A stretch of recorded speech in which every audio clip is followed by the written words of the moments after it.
약사님, 여자친구가 술이 좀 약한 편인데 술 약속이 있을 때 숙취해소제를 좀 챙겨주고 싶거든요. 근데 최근에 여명808 숙취해소제가 식약처 기준을 통과하지 못했다고 하더라고요. 숙취해소제 하면은 거의 상징 같은 제품이었는데 이게 무슨 일이죠? 맞아요. 아마 좀 놀라신 분들도 많을 것 같은데 이게 숙취해소실증제도 이게 도입되면서 생긴 일이에요. 그러니까 말하자면 예전에는 뭐 이렇게 만든 회사에서 숙취에 좋다 하면 그냥 믿고 사는 거였잖아요. 근데 마치 뭐 이게 왜 그 광고 아시죠? 남자한테 참 좋은데 말로 설명할 수 없네.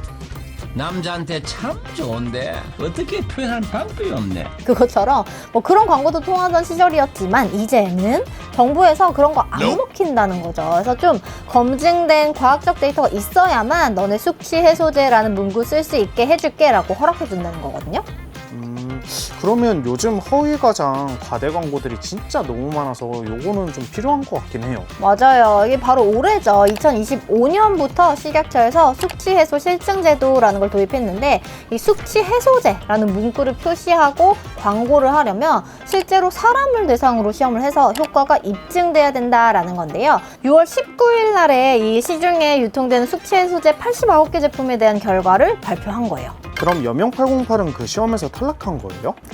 정확히 말하면 탈락은 아니고 좀 보완 요청을 받았어요. 그래서 이 여명808은 제출된 자료가 좀 다소 미흡하니까 10월 말까지 보완하라고 유예 기간을 준 상태라고 해요. 그러면 지금 약국이나 마트에 있는 여명808은 사도 괜찮은 건가요? 네, 판매 자체에는 아무 문제는 없어요. 다만 만약 이 보완 자료를 냈는데도 충족되지가 않았다라고 하면 뭐 숙취해소라는 표현을 광고나 이렇게 제품에다가 쓸 수가 없는 것뿐이에요.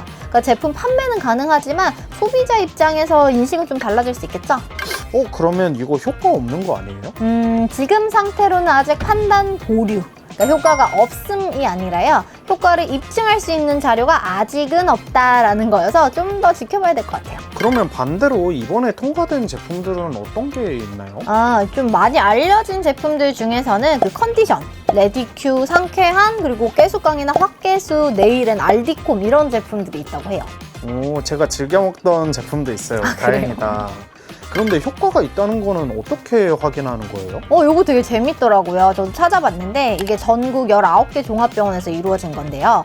20대에서 40대 사이의 남녀를 이제 좀 시험 참가자로 모집을 해서 저녁에 병원으로 모은 거죠. 그래서 저녁 식사를 일단 제공하고 저녁 식사 2시간 뒤에 속이 좀 비었을 거잖아요. 그때에 숙취 해소제 제품을 섭취를 하도록 주고 나서요. 알코올 90g을 30분 안에 마시게 한 거예요.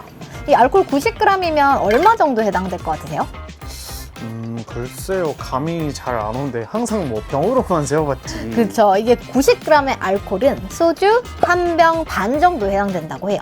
그래서 이제 이 정도 알코올을 주고 30분 안에 마시라라고 하는 거죠. 근데 이게 숙취는 또 안주빨로 받잖아요. 그래서 안주를 새우깡 20개 정도로 되게 최소로만 허용을 하는 거죠. 그래서 이제 첫 잔을 마시고 바로 체열을 해서 혈중 알코올 농도 재고 그리고 이제 15시간이 지난 시점까지 총 8차례 체열을 해가지고 혈중 알코올 농도랑 우리 왜 숙취 유발 성분으로 알려진 게 바로 아세트알데히드잖아요. 이 아세트알데히드 농도를 보고 혈액 속에 이 농도들이 유의미하게 떨어졌다. 그러면 통과시키는 거죠.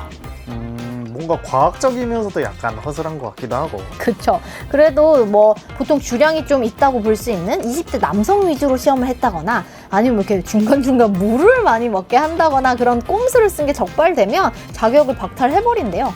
그래도 뭐 좀 더 확실한 숙취 해소제를 먹고 싶다라고 하면 꿀팁도 있습니다. 그게 뭔데요? 바로 이 아예 숙취 해소에 적응증을 가진 일반 의약품이 있어요. 그러니까 위에 언급한 제품들은 사실 약이 아니라 보면 혼합 음료 이렇게 음료로 분류되어 있거든요. 그래서 약국에서 팔지만 같은 드링크 형태여도 자세히 보면 혼합 음료로 분류되어 있기도 하고 어떤 드링크는 아예 일반 의약품으로 해서요. 과음으로 인한 소화기능장애, 음주로 인한 구토, 목마름, 두통 이렇게 효능 효과가 명시되어 있어서 아예 이번 시험 대상조차 아닌 그런 제품도 있어요. 이게 성분명으로 하면은 삼두해정탕이고요. 제품 이름으로 하면 취어스액, 디오니스액 같은 것들이 있습니다. 그러면 이것들은 아예 효과가 확실한 거네요. 그렇죠. 뭐 개인차는 좀 있을 수 있지만 그래도 효과가 가장 과학적으로 입증된, 검증된 제품이라고 할 수 있겠죠? 그 외에도 아마 바나사심탕도 많이 들어보셨을 건데요. 이렇게 과립 형태나 아니면은 알약으로 된 거, 아니면 또 뭐 이렇게 짜먹는 거, 드링크까지 해서 굉장히 다양한 형태로 나와 있거든요. 그래서 이 바나사심탕도 숙취로 효능 효과가 적혀 있어요. 주로 좀 속이 울렁거리는 증상 이런 데 많이 써요. 안 그래도 오늘 여자친구가 술 먹고 온다고 했는데 일단 삼두해정탕이랑 바나사심탕을 준비해 줘야겠네요. 그러고 보니까 진짜 숙취 해소제는 약국에 있네요. 맞습니다. 그렇지만 늘 말씀드리는데요. 숙취 해소제만 믿고 과음하시지 말고요. 건강하고 즐겁게 적당히 음주를 하시는 게 제일 중요하겠죠? 그럼 더 재미난 정보 들고 올 테니까요. 구독과 좋아요 잊지 마시고요. 오늘 더 건강하세요.